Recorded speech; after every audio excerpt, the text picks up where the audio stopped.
Hi, I'm Bob Rocque. I'm General Manager for the Uintah Basin Division of QEP Resources, Inc. I'm going to briefly discuss the history of our properties in the Uintah Basin, go into a little bit about the QEP recent spinoff from our parent company, Questar Corp, that occurred last summer in 2010. And then I'll go into the history of the development since Questar's QEP has been involved in the basin, and I'll talk about what we see going forward in the future. The QEP Properties were, the initial discovery was in the Redwash Federal Unit. It's a 100% owned unit by QEP. It was discovered in February 1951, so almost 60 years ago. The field's produced 88 million barrels to date, and its current production is about 900 barrels a day. In October of '62, to the west, Gulf discovered the Wansons Valley Unit. The Wansons Valley Unit has produced 51 million barrels to date. I forgot to put it on the bullet points, but Chevron and Gulf merged in 1985.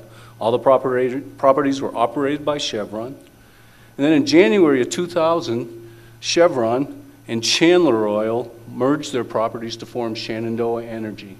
Shenandoah Energy existed as an entity for all of 18 months before Questar acquired it in June of 2001.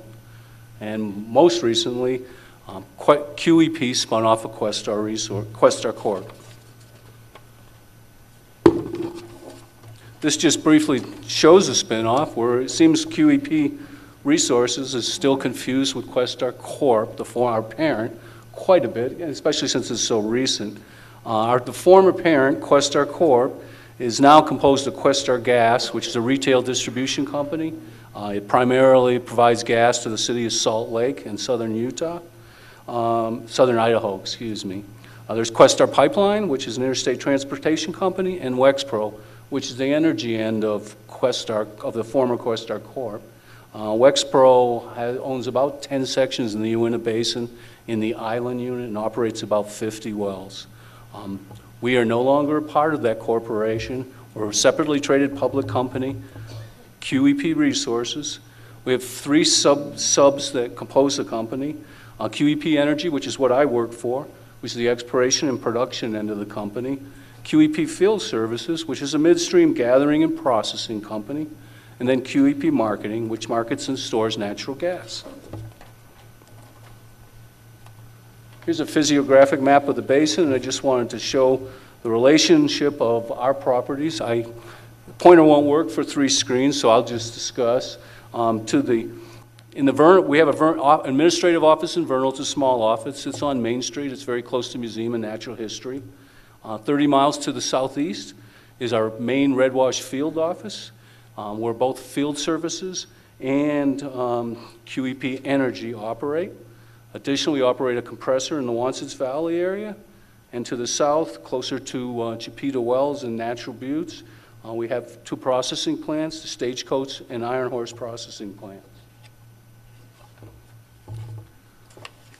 Looks like I've already discussed the first 2 bullets.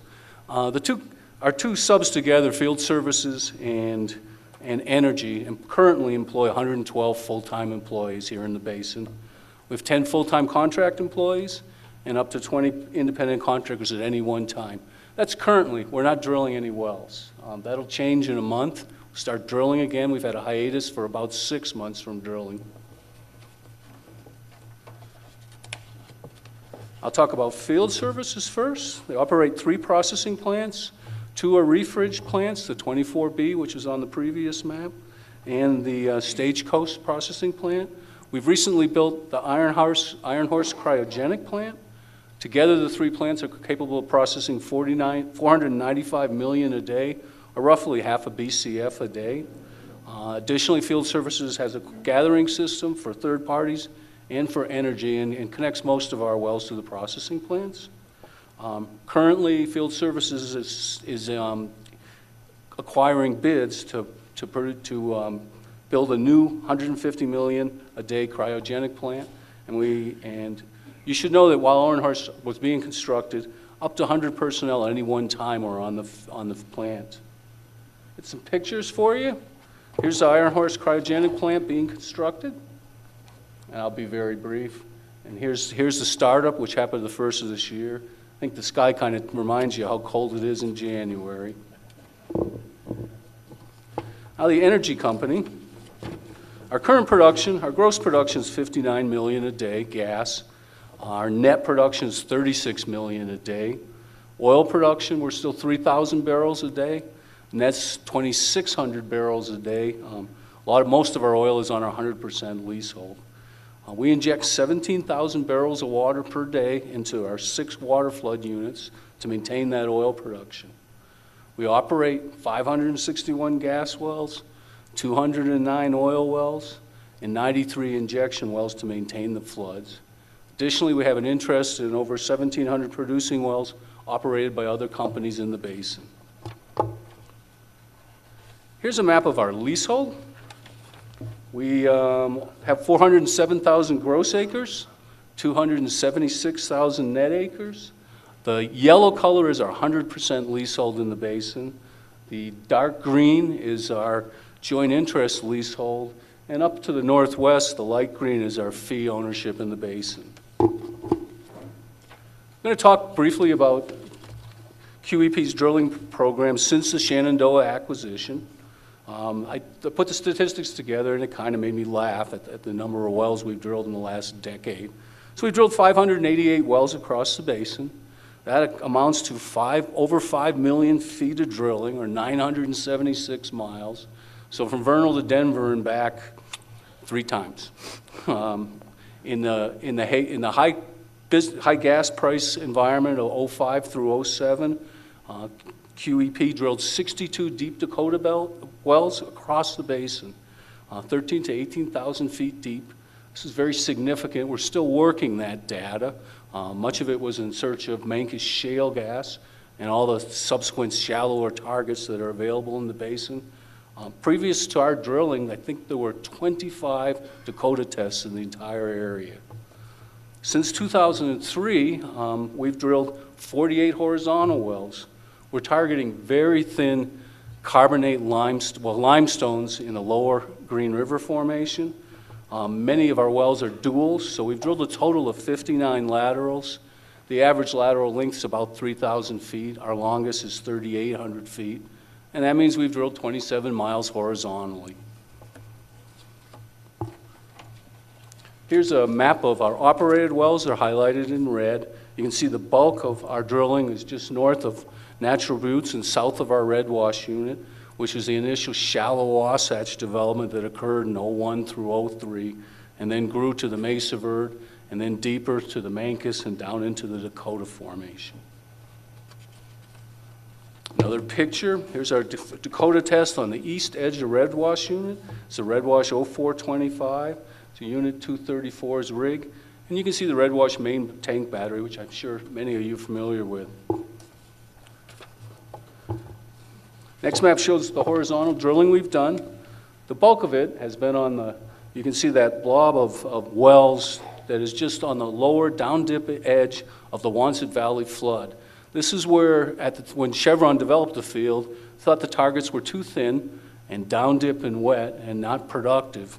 We've had great success. Our wells average 100 to 200 MBO per well. We've also done some development in what we call the Pendragon acreage, which is to the west, targeting, again, thin carbonate limestones.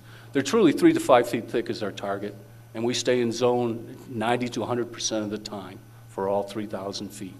Technology's amazing.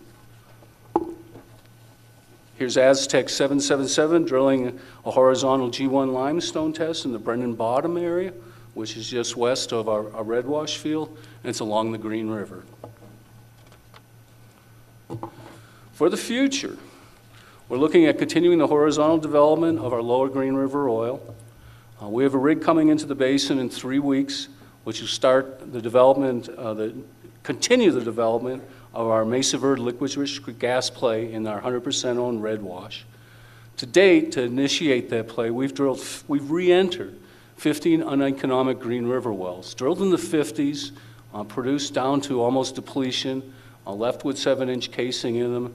Rather than plugging them, we've deepened them 5,000 to 6,000 feet down into the Mesa Verde with very good results.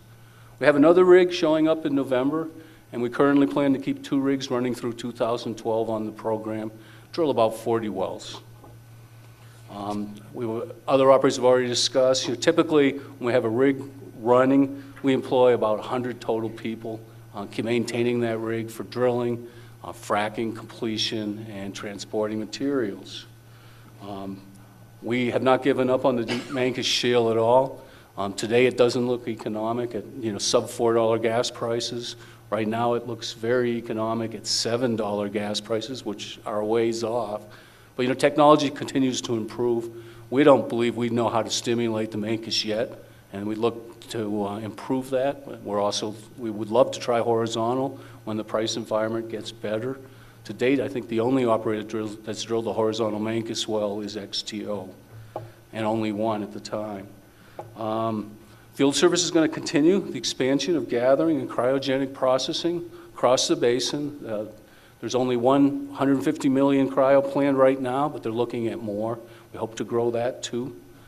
I'd like to conclude with, I've worked the basin for a long time.